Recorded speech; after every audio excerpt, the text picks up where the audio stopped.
Gostaríamos de dar início ao primeiro painel, o painel da margem equatorial para o Maranhão e as cidades costeiras resilientes.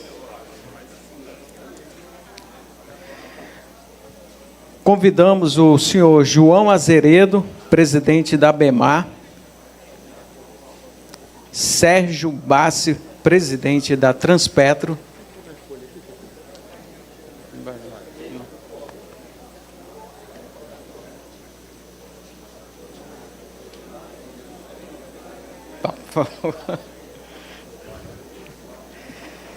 convidamos o senhor Carlos Cabral, diretor do Departamento de Política, Exploração e Produção de Petróleo e Gás.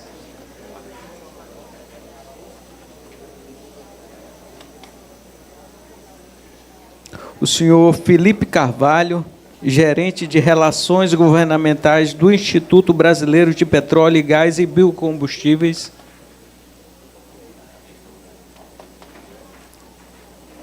A senhora Gabriela Campanar, secretária adjunta de Economia do MADA, Cenemar. Não? Está completo aqui o painel. Ah, tá.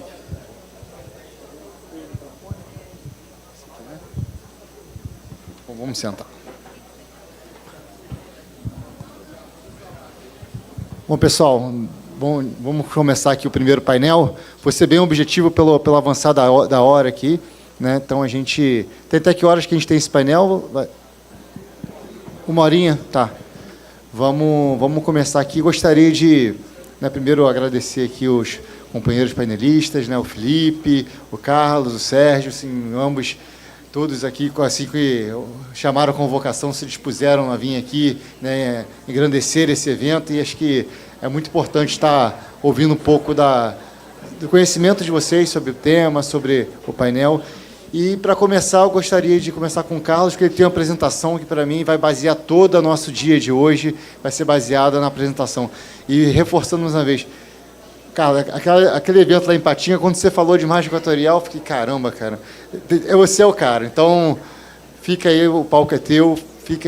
10 minutinhos você consegue fazer, Carlos, a apresentação? Com muita dó. Com muita dó? Se te passar um pouquinho, a gente vai controlando. A gente tem...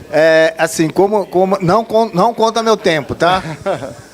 Como a gente está aqui no Maranhão, e aí eu tinha um compromisso também de fazer uma apresentação sobre o potencial petrolífero aí do Maranhão, porque o Maranhão já tem uma história de petróleo, já tem uma história do gás.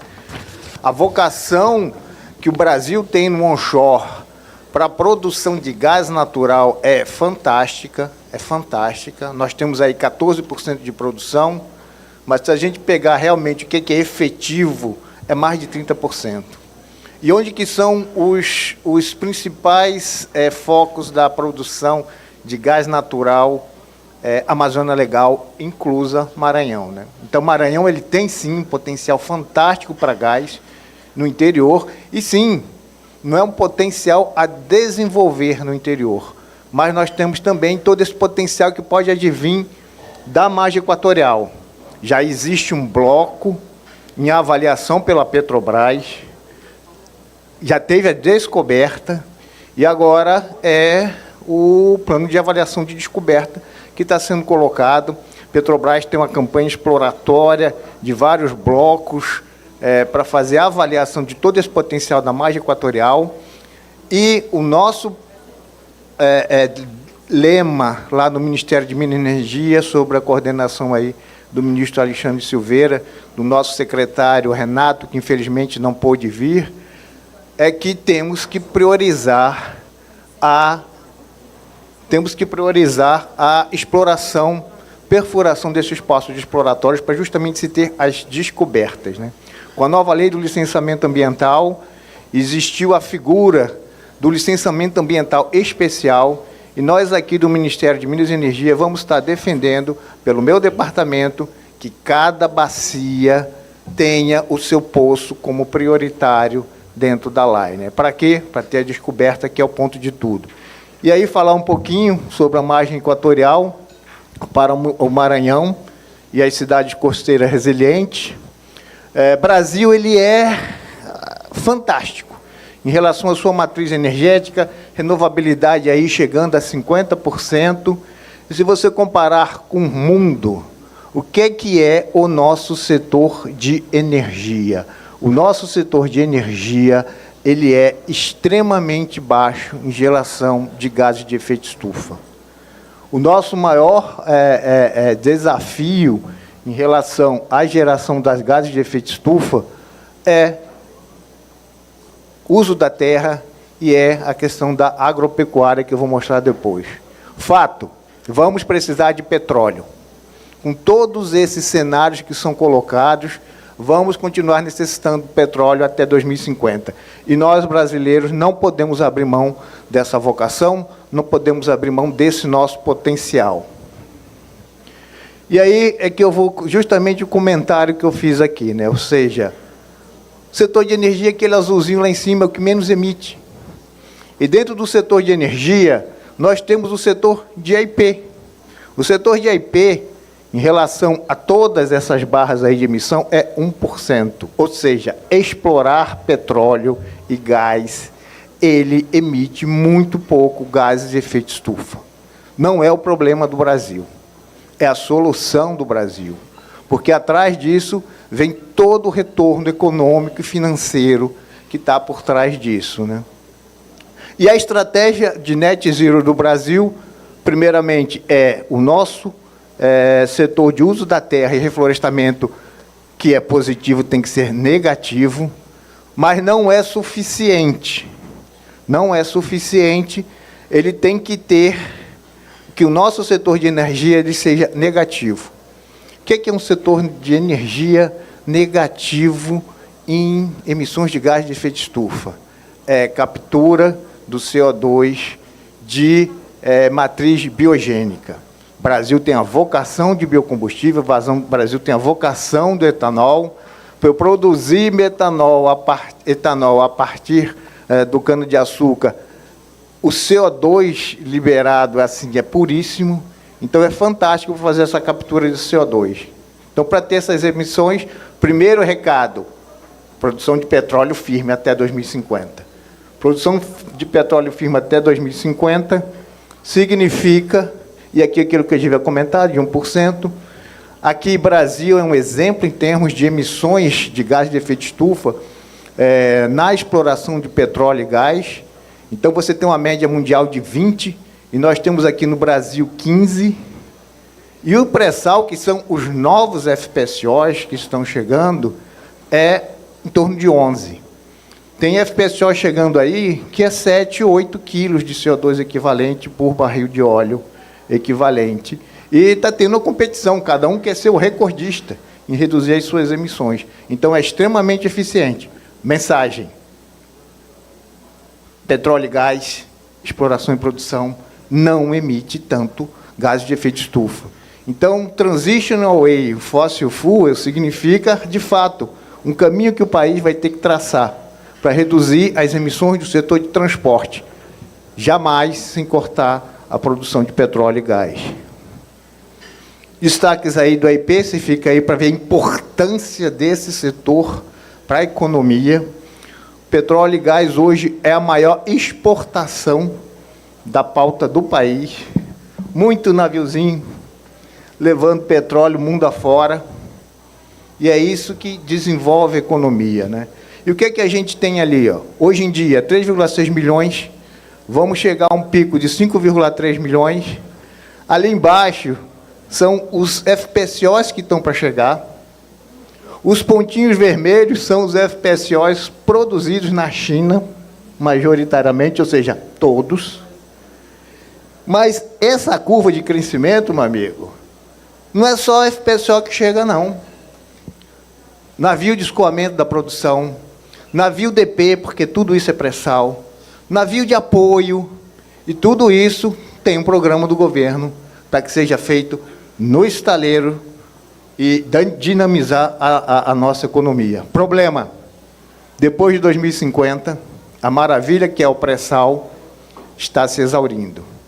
Começa a se declinar, e aí essa curva serve para a gente o seguinte, ó, o que é perda para o país? se não se fizer nada, se não se tiver descoberta, 3,7 trilhões até o net zero. O recurso para se financiar a transição energética fica bastante comprometido. E aí, reposição da reserva é fundamental. E o que a gente está trabalhando no Ministério? Vamos sugar tudo que tem na bacia de Campo Santo e Espírito Santo, que são as conhecidas, mas precisamos avançar nas novas fronteiras. E o que é nova fronteira? Margem Equatorial, Pelotas e fracking. Existe um potencial fantástico no Maranhão para fracking. Não é mar, mas vai ter que exportar o gás. Vai ter tanto gás aqui, ou das duas, ou se exporta gás ou se exporta produtos derivados do mar, né? Então, a gente precisa ofertar esses blocos, tem que licenciar esses poços exploratórios e tem que perfurar esses poços para justamente ter essas descobertas. A questão da urgência, a questão que foi colocada, ou seja, a gente precisa ter isso rápido.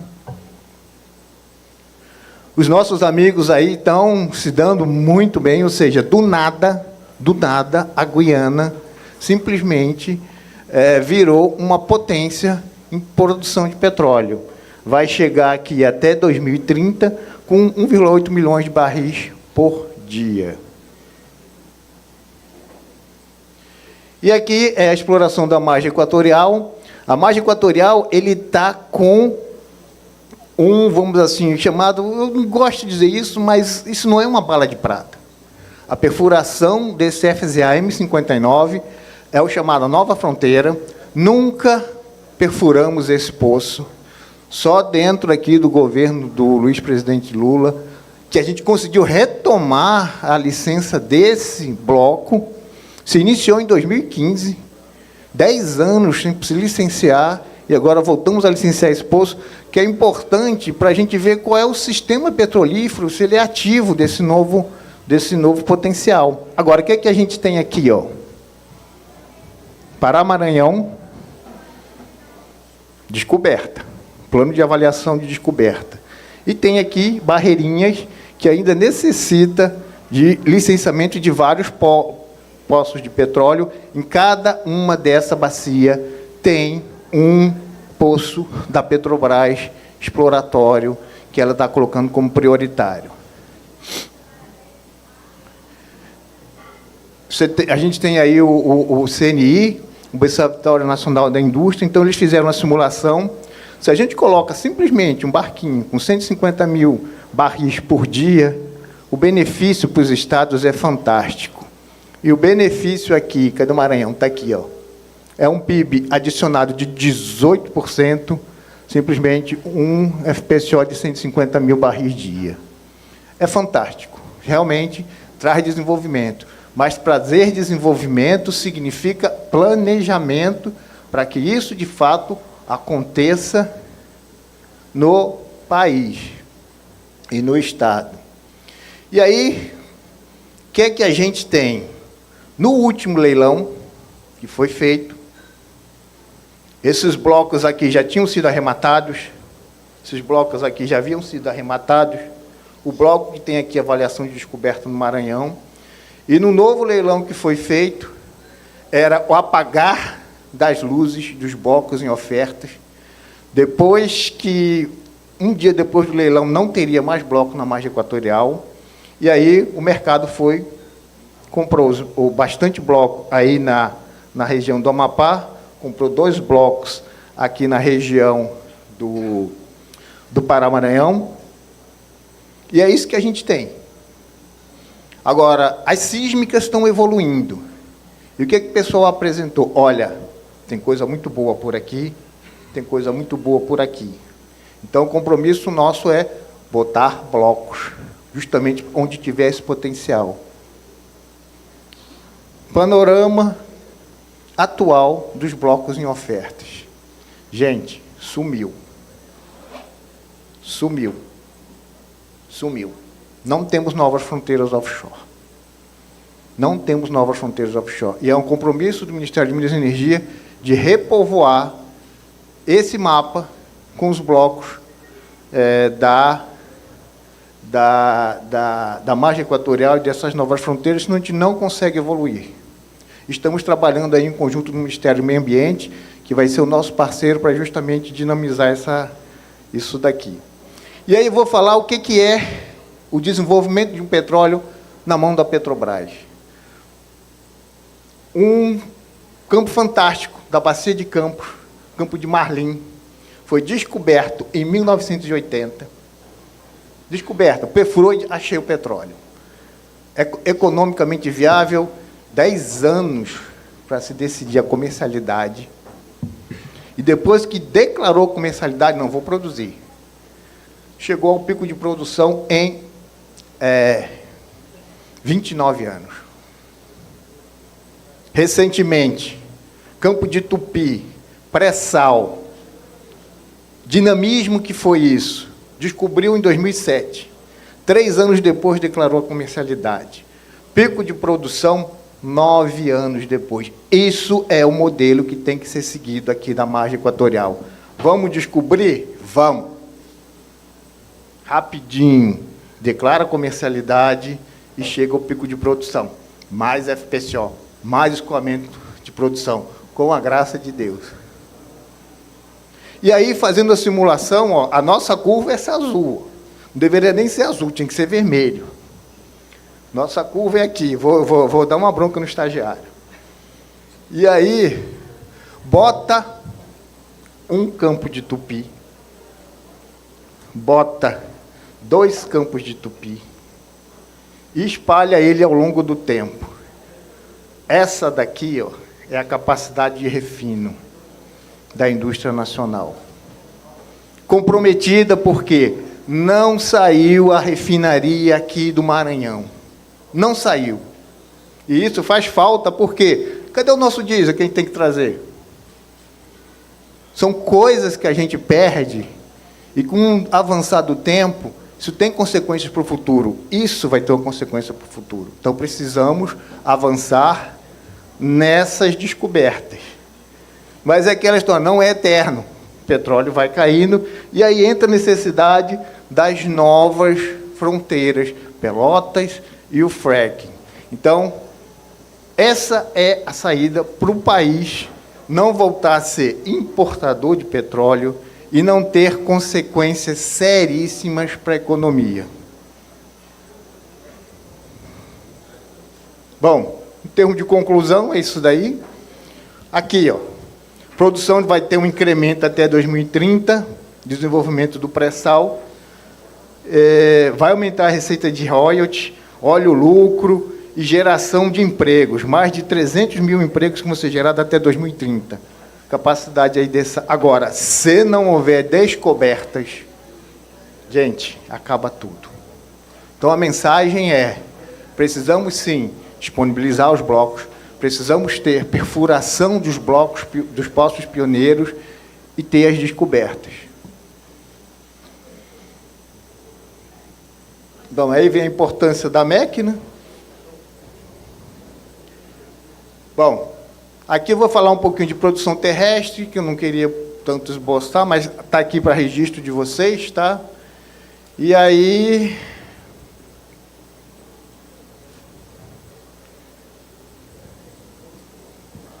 Ué, cadê os blocos exploratórios? Aqui, ó, pronto. Blocos exploratórios no Maranhão. São esses blocos aqui, ó. 23 blocos contratados, sendo 11 offshore e 12 onshore. Um já bem avançado, que já tem um programa de avaliação de descoberta, e a perfuração desses blocos são fundamentais. Todos esses blocos aqui de Pará-Maranhão, eles estão confrontando os maravilhosos manguezais que estão sendo colocados aqui, e uma coisa a gente tem certeza, vai ser tudo produzido com o maior rigor que o governo brasileiro exige, que a Petrobras realiza para não ter nenhum inconveniente. Infraestrutura. Já existe aqui um grande porto, então a infraestrutura, o que a gente chama de infraestrutura? Barco de apoio, barco para você suprir todos os combustíveis, desses FPSOs, tem que ter toda uma infraestrutura. A gente tem tido, no governo, aqui no Ministério de Minas e Energia, alguns problemas que assim a gente não consegue entender, que é a criação de resex no entorno do porto. E aí, quando a gente tem uma operação de petróleo e gás, ele exige, o Ministério Público Federal, que tenha uma consulta livre e prévia informada do pessoal que está na resex. Isso aconteceu com a gente, pasmem, na perfuração desse poço, FZA M59, e você tem a base de apoio em Belém, a 600 quilômetros de distância.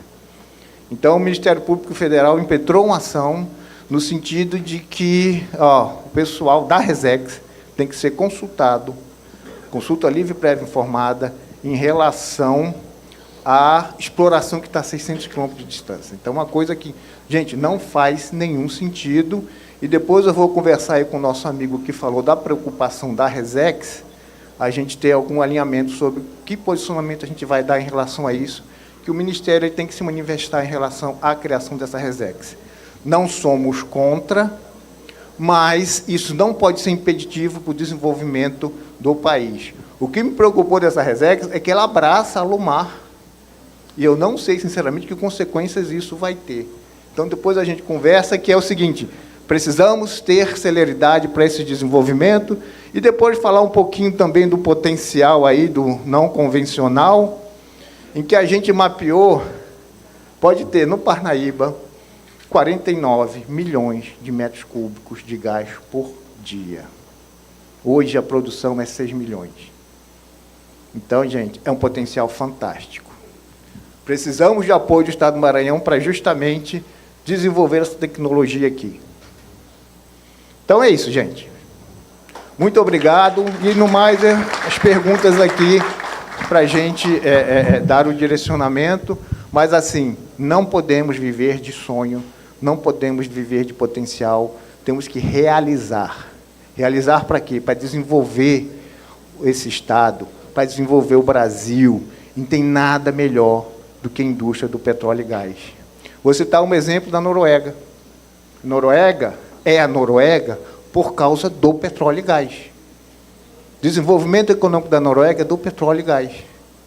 E hoje em dia, a Noruega está avançada da descarbonização, está, país pequeno, consegue produzir hidrelétrica, consegue eletrificar a sua frota, está avançando. Agora, jamais passa na cabeça do norueguês abrir mão do petróleo. Está com o mesmo problema do Brasil. Os seus campos estão depletando. Era 3 milhões, está em 2. Segurando em 2, o que é que eles fizeram? Olharam para o Ártico, estão iniciando a exploração em novas fronteiras, no Mar de Barents, no Ártico. Então, é isso que a gente precisa aqui no país. Não podemos desperdiçar esses recursos que estão sendo trazidos. Devo ter estourado o tempo, desculpa. Estamos aí à disposição. Bom, Carlos, como eu falei, a tua apresentação acho que é fundamental para pautar todo o nosso dia aqui de evento. Acho muito bom, parabéns aí pela apresentação, muito boa, muito dados muito importantes aqui para a condução. Dando continuidade aqui, eu queria fazer a pergunta para o Felipe. Felipe, mais uma vez, bom dia, obrigado por estar aqui. Tá? O IBP tem defendido, né, a margem equatorial como uma oportunidade importante, né, para manter a competitividade da indústria de petróleo e gás brasileira, né? Como é que o Instituto avalia o potencial da região para atrair investimentos aqui para o país? Primeiro, bom dia. Agradecer a oportunidade de estar aqui representando o IBP, o nosso presidente Roberto Ardengue, nossa diretoria. Obrigado, João Leal, obrigado pelo convite, obrigado à FIEMA, enfim, o SEBRAE que nos recebeu aqui com tanto carinho, sempre nos convida em todo o seu sistema pelo Brasil afora. Falar depois do Carlos... Ele trouxe praticamente o centro de tudo que eu ia tentar abordar, enfim, números. Eu vou tentar resumir um pouco a nossa visão.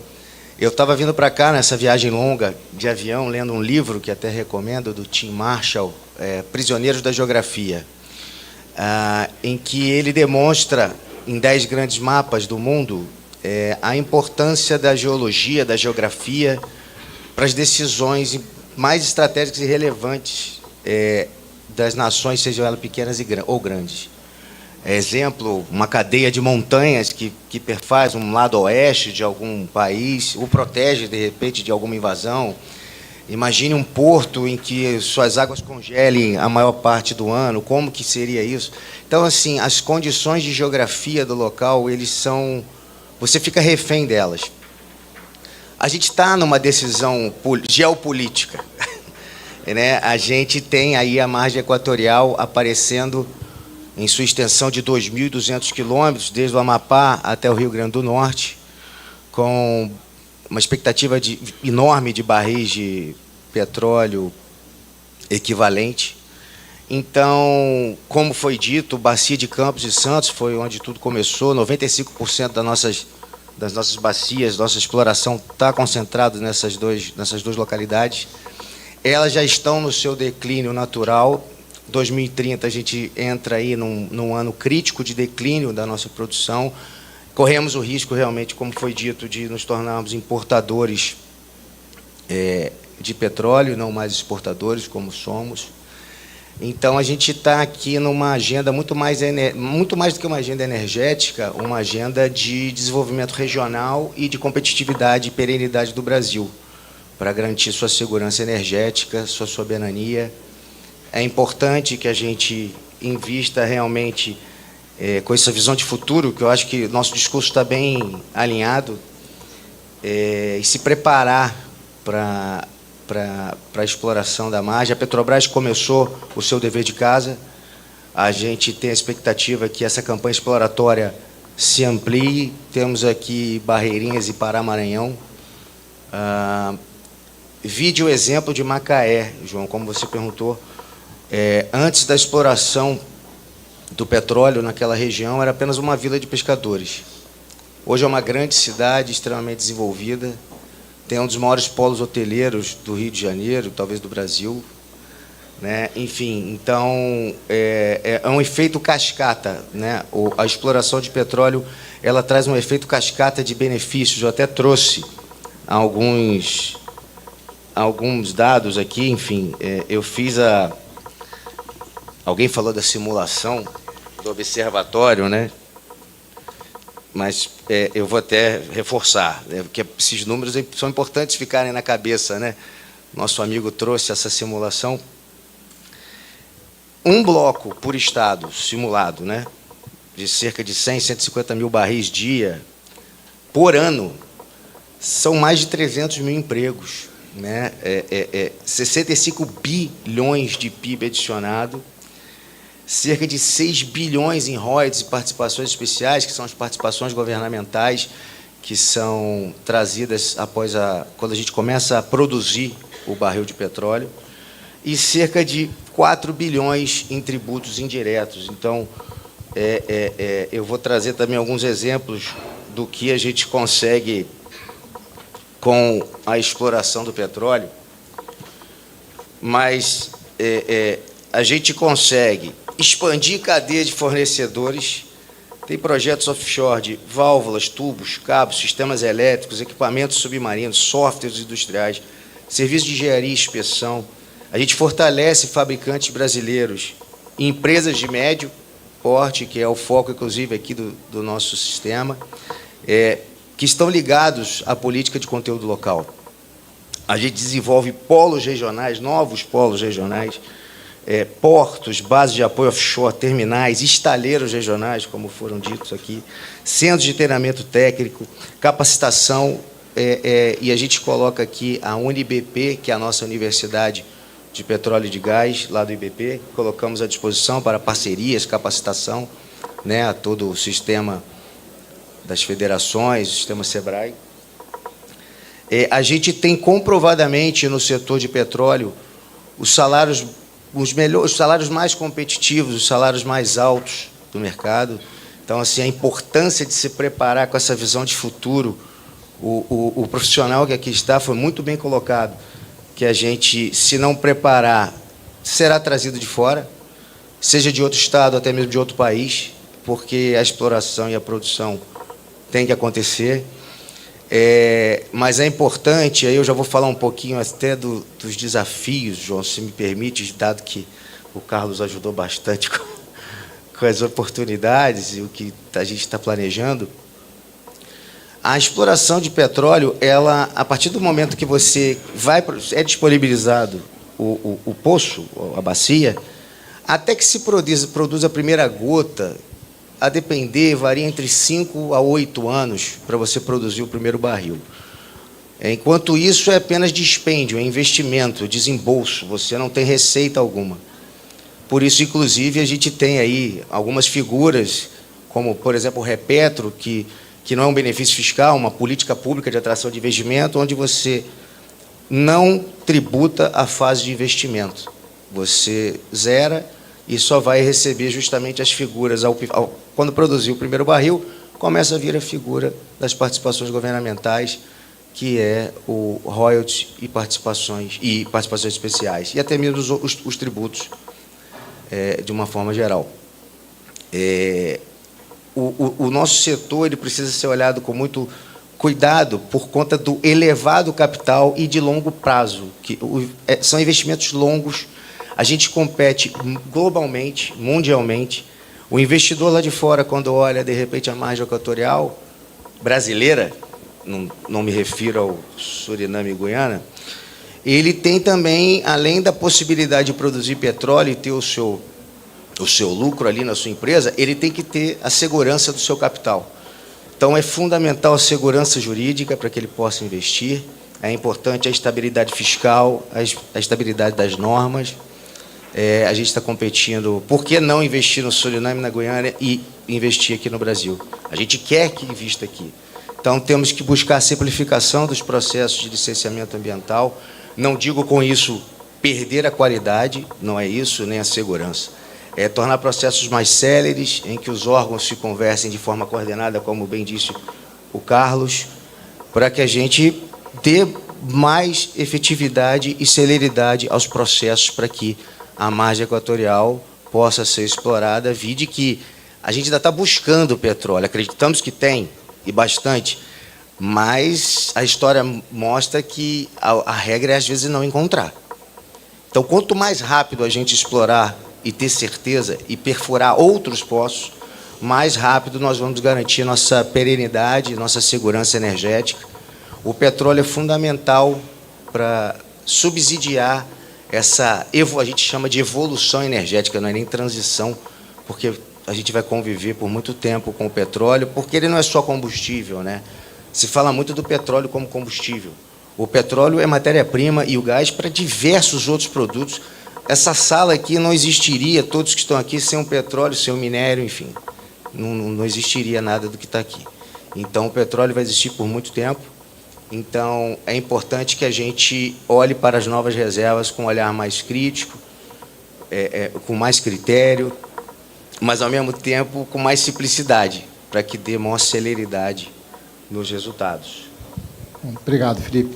Primeiro, deixa eu corrigir uma falha que eu tive desde o início, que é não agradecer ao principal, né, e o único patrocinador que a gente tem aqui no evento, o Banco do Nordeste, aqui o Isaac, na figura do Isaac, onde tem Banco do Nordeste, né, tem governo federal. Isaac, muito obrigado por acreditar aqui na BEMAR, acreditar no evento, obrigado pela sua patrocínio. Desculpa, no início acabei me empolgando, não falando, mas obrigado pela parceria aqui com a gente, tá? Sérgio, a gente falou ali de margem equatorial, né, de potencial de desenvolvimento econômico, segurança energética. A Transpetro vem conduzindo aí, através de você, né, um importante programa de renovação e ampliação da sua frota, né? Qual a importância estratégica desse movimento para garantir a segurança energética, eficiência logística, né, e principalmente a soberania nacional, né, nos transportes marítimos? E depois, se puder, for solicitado, puder ler a placa aí, o pessoal ficou curioso saber o que está escrito na placa, mas queria que você pudesse falar um pouquinho da importância desse programa de renovação da frota. Eu fui mal educado também.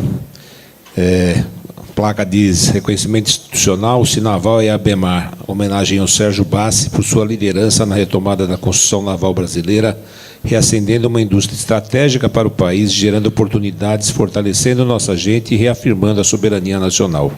Leovaldo Rocha, presidente do Sinaval, João Azeredo, presidente da BEMAR. Brasil, 14 de maio de 2026. Esse é o texto da placa. Mais uma vez agradeço, João. Queria saudar o Felipe. Felipe, mande meu abraço a Ardeg. querido amigo, saudar o Carlos. Da mesma forma, queria saudar o nosso ministro Alexandre Silveira. Alô. Trabalhei com o Alexandre em 2003. Está falhando? Vamos tentar aqui. Pronto, troquei. Trabalhei com o Alexandre em 2003, ele era do DENIT. E eu era do Ministério dos Transportes.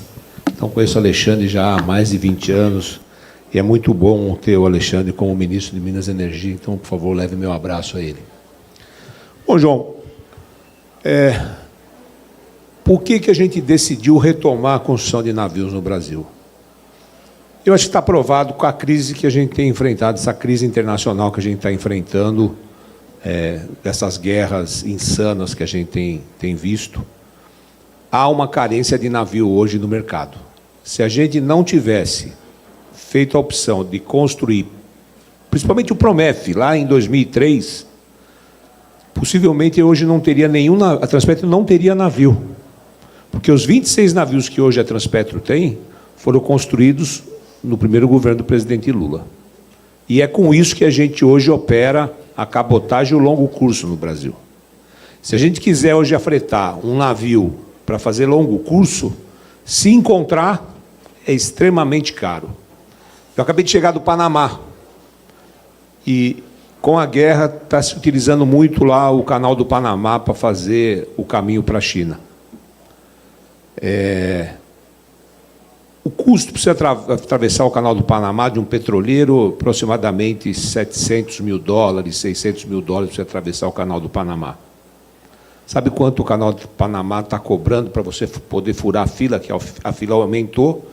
Então, você tem lá tem sempre o jeitinho, né? Tem sempre o jeitinho. Tem navio que está pagando $4 milhões para furar a fila. E aqui, queriam vender toda a nossa frota. Imagina hoje o Brasil sem frota, ou só afretando o navio. Nós estaríamos numa situação delicada. Com o aumento da produção, nós tomamos a decisão de construir mais 9 navios DP, que é para poder atender só o que tem aí de aumento que já está previsto.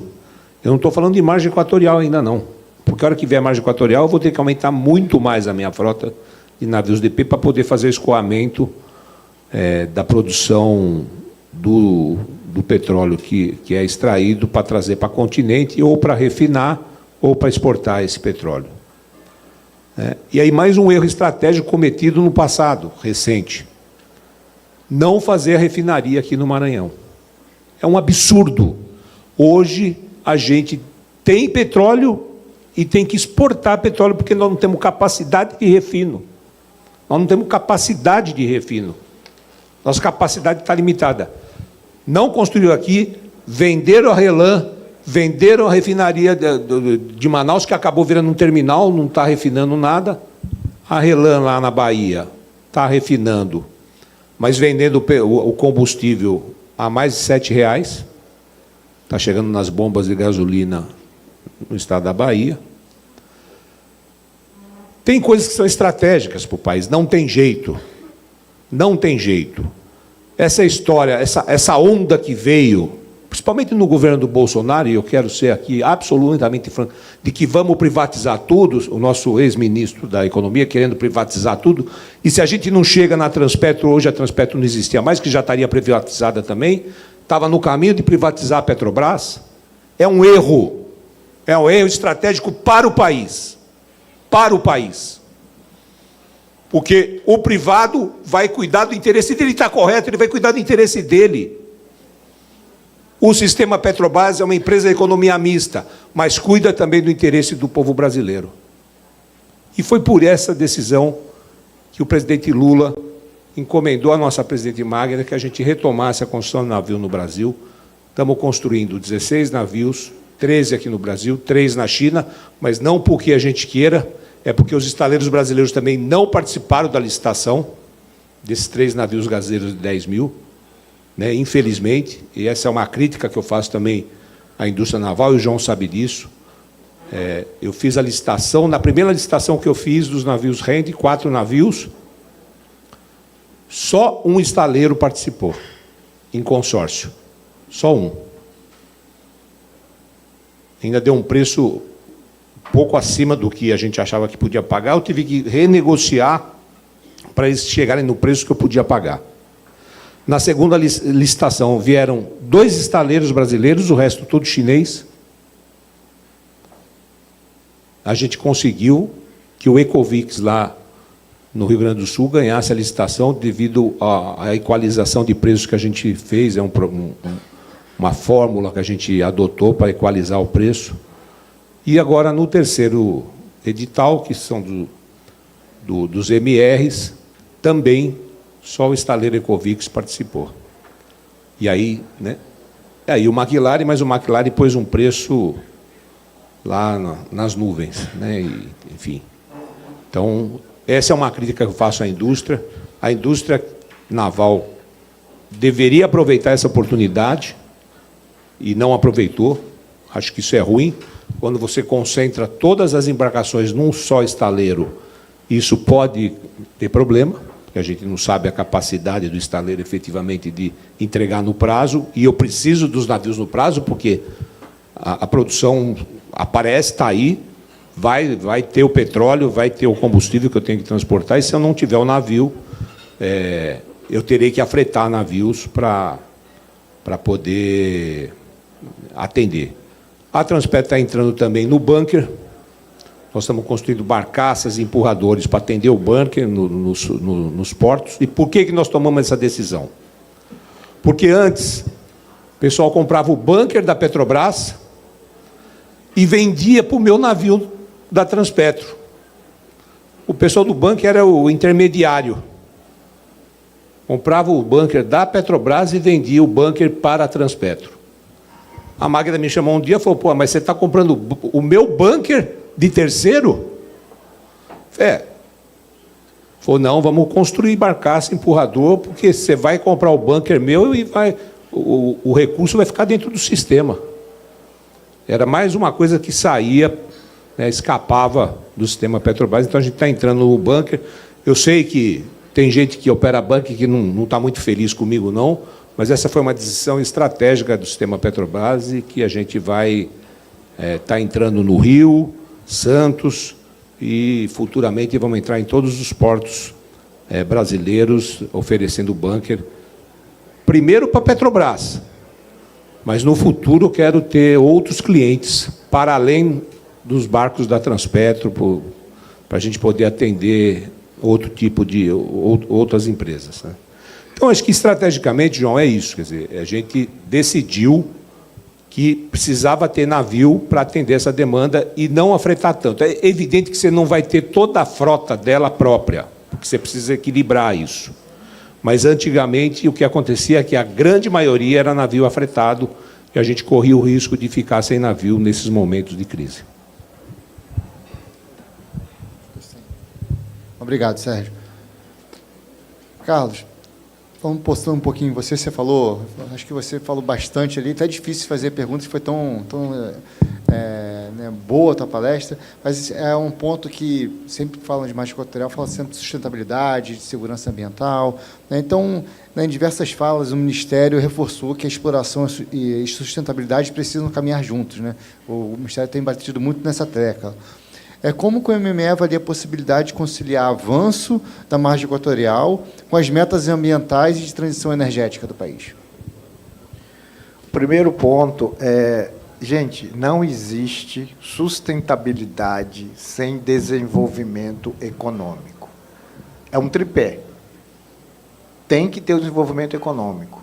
Se não tiver desenvolvimento econômico, nós não conseguimos fazer a devida proteção ambiental. Então, isso já é um tripé fundamental. Tem que ter desenvolvimento econômico. Se não tiver, sustentabilidade não existe. Segundo ponto é a confiança do nosso regime de segurança operacional aplicado aqui no Brasil, no sentido em que não vai ter acidente significante em relação a toda a nossa exploração.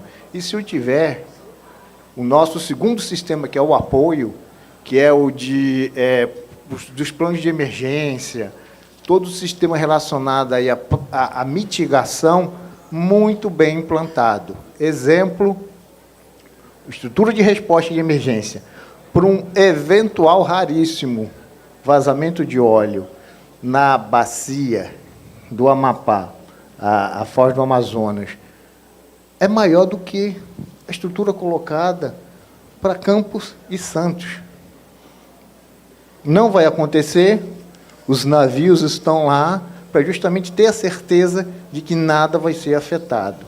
E quanto à questão da transição energética, é o ponto de que é o EIP? 1%. É 1% apenas.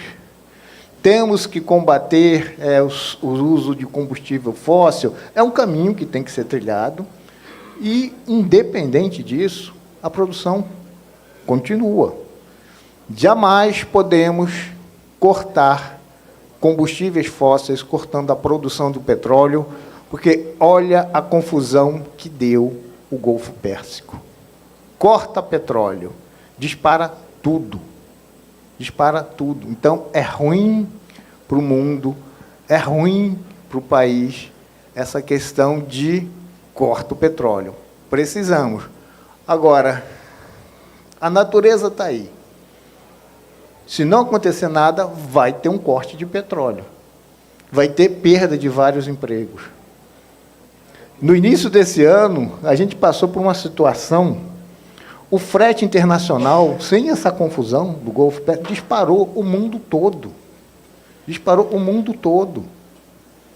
E isso tem reflexo também, gente, no leilão do óleo da União, que a PPCal faz. Quem vai comprar o óleo da União, ele deduz dos seus custos tudo relacionado ao que está acontecendo no mundo.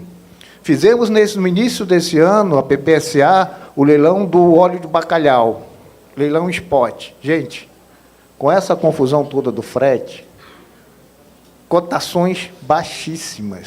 Vendeu-se o petróleo baixíssimo. No segundo leilão, com essa confusão aí do Golfo Pérsico, gente, ao invés de Brent menos, foi Brent mais. Então, tudo isso tem reflexos. E esses reflexos afetam justamente a entrada de recursos aqui para o Brasil, né? Então, é promissor, sim, que nós tenhamos todas essas atividades relacionadas. E, sim, o desenvolvimento do setor de petróleo e gás aqui é alinhado com a sustentabilidade do país, desenvolvimento econômico e baixíssima redução de gases de efeito estufa e o compromisso também do país da redução das emissões de metano, né? Então, está tudo casado. Nada fica de fora. Muito bom, Carlos. Obrigado. A gente está com uma avançada hora. Eu queria passar uma rodada, o Felipe passar para o Felipe fazer uma fala e as considerações finais para a gente poder encerrar aqui. A gente vai passando aqui para as últimas palavras. Bom, novamente agradecer a oportunidade de estar aqui, colocar o IBP, a UniBP, à disposição de todos, à disposição de todo o sistema, para parcerias, estudos. Nós somos uma referência do setor na área técnica, né? Enfim, dados, temos os dados aí do setor. Queremos continuar contribuindo com essa questão da margem equatorial. Mas a mensagem final, eu acho que a gente pode dizer aqui, que eu disse na minha fala, eu acho que permeia tudo que foi dito desde a abertura. Vamos focar em simplificar as normas de licenciamento ambiental, coordenar os órgãos, dar estabilidade regulatória e fiscal para o setor, que já é altamente tributado. A cada 3 barris produzidos, 2 ficam com o governo em tributos e participações governamentais. Recentemente foi editada a medida provisória 1340, com o objetivo final de subsidiar o diesel. Por conta de todas essas externalidades, o governo quer segurar a questão do preço do diesel e, dentro dessa MP, foi colocada a criação, por exemplo, do imposto de exportação de 12% sobre o óleo bruto. E a gente mostra que, com a alta do petróleo, naturalmente, o governo vai arrecadar muito mais do que é o desejo dele com esses 12%, ele vai arrecadar com participações especiais e royalties. Então, essas surpresas fiscais, no meio do caminho, em contratos de longuíssimo prazo, em que tudo isso é colocado, todo o risco é quantificado, como o Carlos mesmo falou, todos os riscos são quantificados na hora do investidor vir para o país. No meio do caminho tem várias surpresas aqui no Brasil. Então, isso também impede que a atração dos olhos do investidor mundial para o nosso petróleo aqui, para explorar na margem equatorial. Então, enfim, vamos estruturar, nos preparar a infraestrutura, a logística das cidades, das regiões, capacitar o seu povo para que, quando a margem equatorial tiver de vento em popa, a gente possa usufruir da melhor forma possível. Obrigado. Obrigado, Felipe. Carlos, considerações finais. Sérgio, depois eu finalizo com você.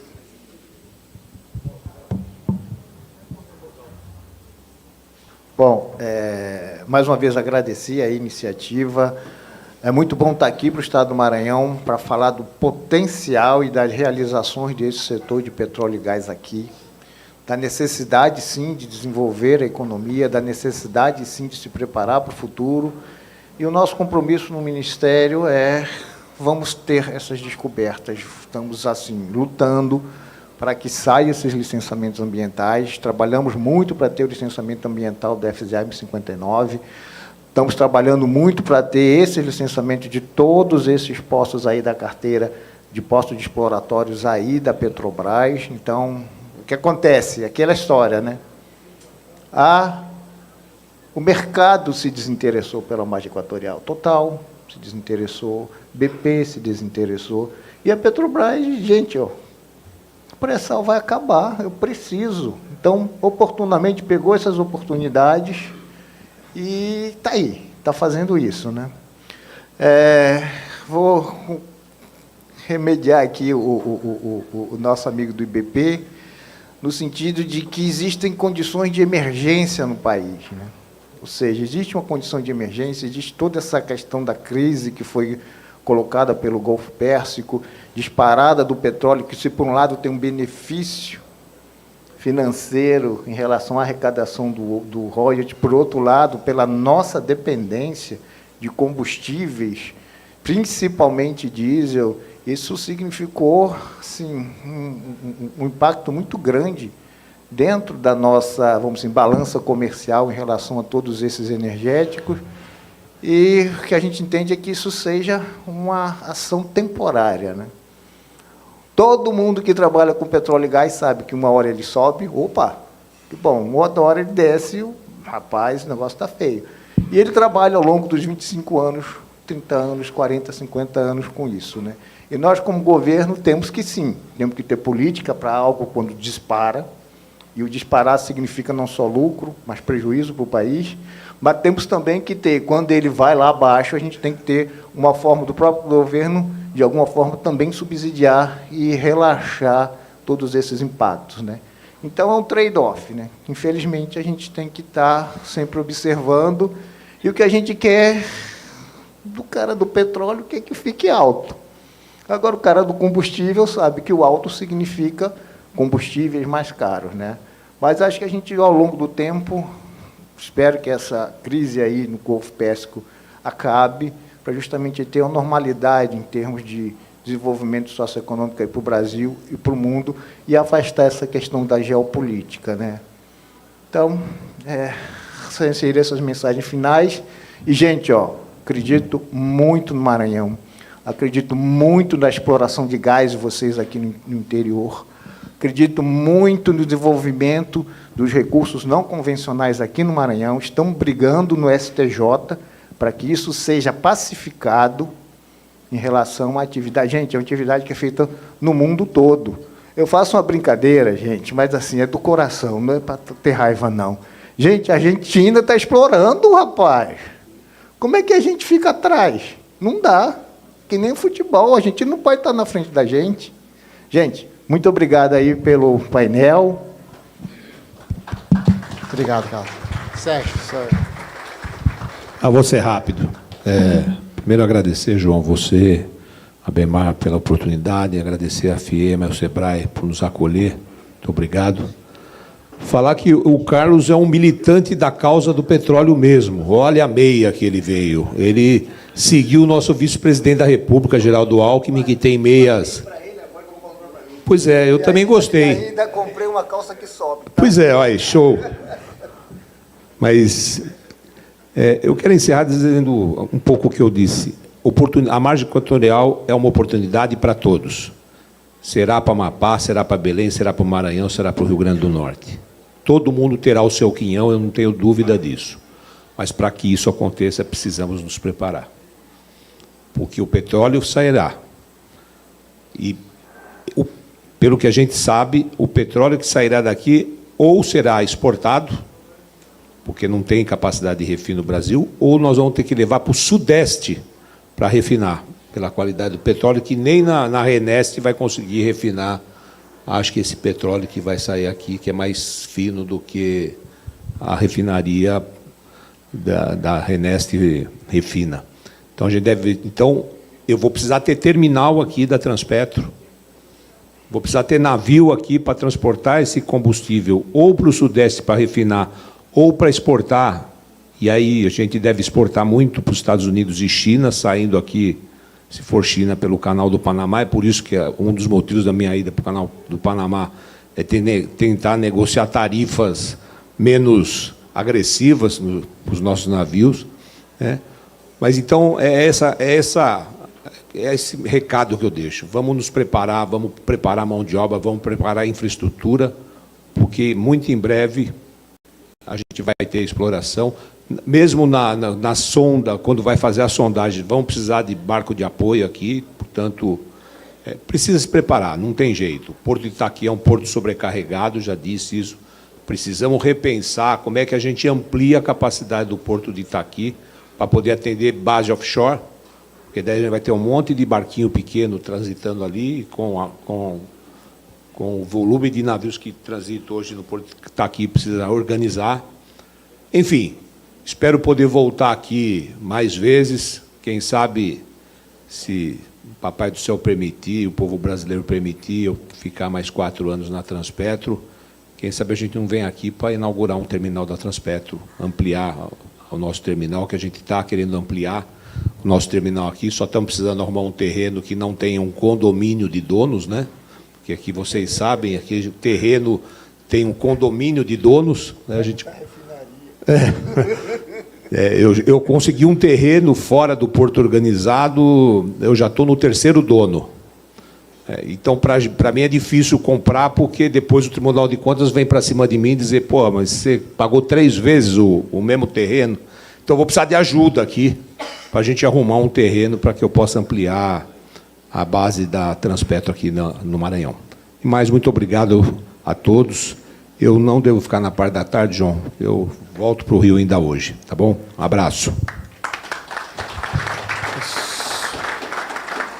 Só para fazer um encerramento, gostaria, né, de reforçar e agradecer a presença de vocês aqui para a gente da Bemar. É muito importante, né, vocês estarem disponibilizando o tempo de vocês aqui no evento. Já deixo o convite, no dia 15 de julho, a gente tem no Amapá a 2ª edição. Então, Carlos, vou te perturbar de novo lá para você, lá, Sérgio, Felipe também, vou mandar o convite para vocês, para a gente estar repetindo essa edição no Amapá, agora a 8ª edição, daqui a 2 meses lá o ano passado, o Sérgio estava lá, foi muito bom lá também, né, Sérgio? 15 de julho. 15 de julho, se eu não me engano, vou confirmar a data. Vai ter, se Deus quiser, descoberta. Descoberta? Porque eles vão entrar no reservatório no 2º semestre. Já anuncia lá, então? Já anuncia lá. Ó, que maravilha. Faz alforço lá, fala para a turma lá de Onilton, para a diretora Silvia, corre que eu quero dar notícia no seminário. Que maravilha. Tá, e aí, mais uma vez, reforçando que é muito importante a presença de vocês aqui para a gente, faz toda a diferença. Obrigado mesmo, obrigado a todos. Vamos continuar com esse grande evento.